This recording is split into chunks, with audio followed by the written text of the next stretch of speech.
This interpretive film and performance project has been produced by New Orleans Jazz National Historical Park. The program was funded by the National Park Service's Lower Mississippi Delta Initiative, an organization that strives to highlight culture and heritage in the Lower Mississippi Delta.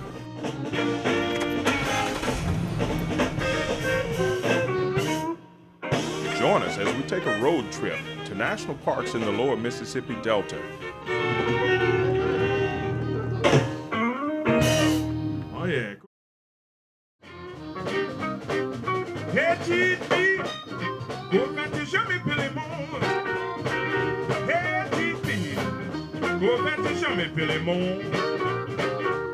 Tu connais, nana, c'est moi qui l'aime. Ton bonheur, puis encore dans le soir. Ton bonheur, puis encore dans le soir.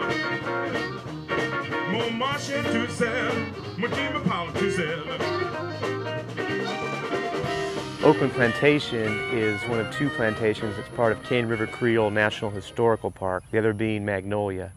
Both plantations sit along the Cane River and they tell a 200-year agricultural story, starting at the colonial era, going through the Civil War, and all the way up until the mid-20th century. When the Prud'hommes started this plantation back in the late 1700s, they were some of the first people to grow cotton in this region, and they were, quite wealthy. And then after the Civil War, times became more difficult, and they had to deal with the Reconstruction era, and eventually the boll weevil came, and there were all kinds of economic ups and downs, with the Great Depression being the big one. And so there were plenty of opportunities where they could have lost the plantation, but they found a way to keep it going, and that's a tremendous credit to them. But they couldn't have done it without all the other people who lived and worked here as well.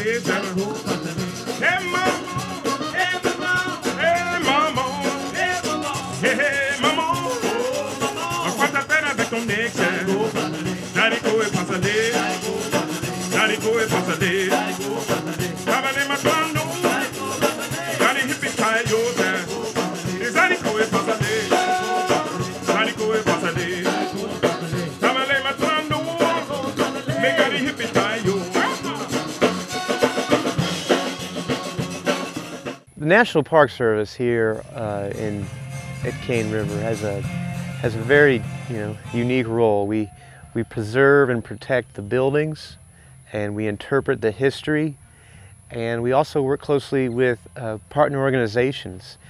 Being that our park sits within a heritage area, that means there's a lot of other entities that we work with and assist and partner with for many projects. Some of which include the Creole Heritage Center at Northwestern State University, various native tribes around the area, and just ordinary folks who live within the heritage area, and they might have a historic building on their property. We help them in understanding the resources that they have, and we play a very important role in preserving and protecting and interpreting the history here on Cane River.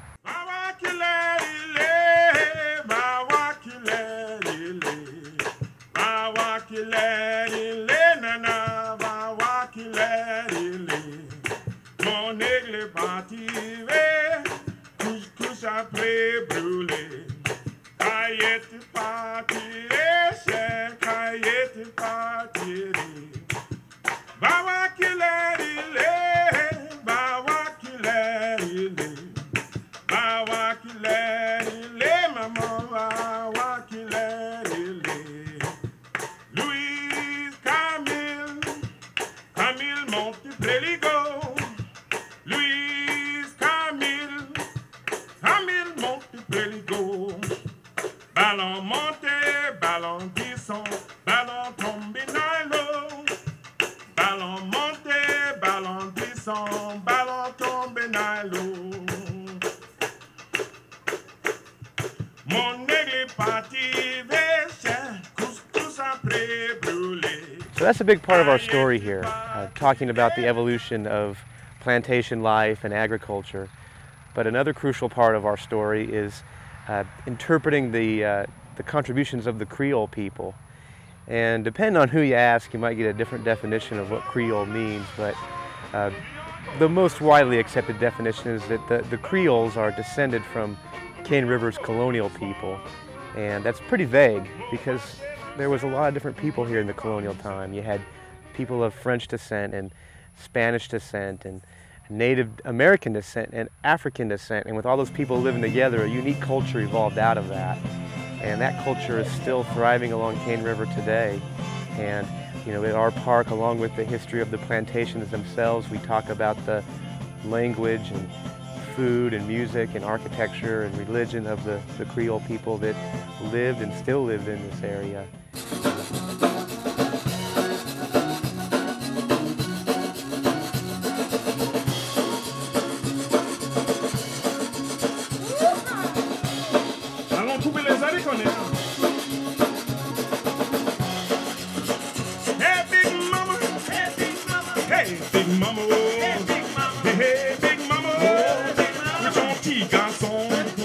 Les haricots et pas salés, les haricots et pas salés, mais cavaliers maintenant, mais gardez hippie taille.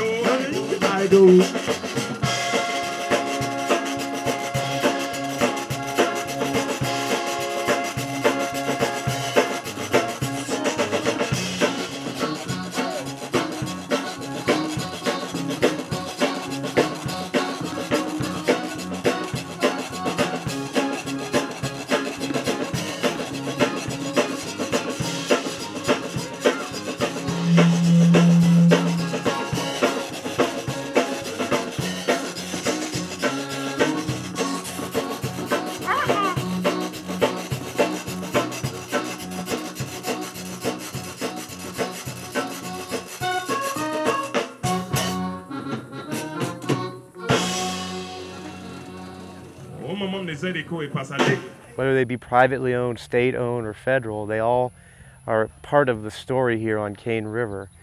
And so the park and the heritage area do have a very rich history to tell here.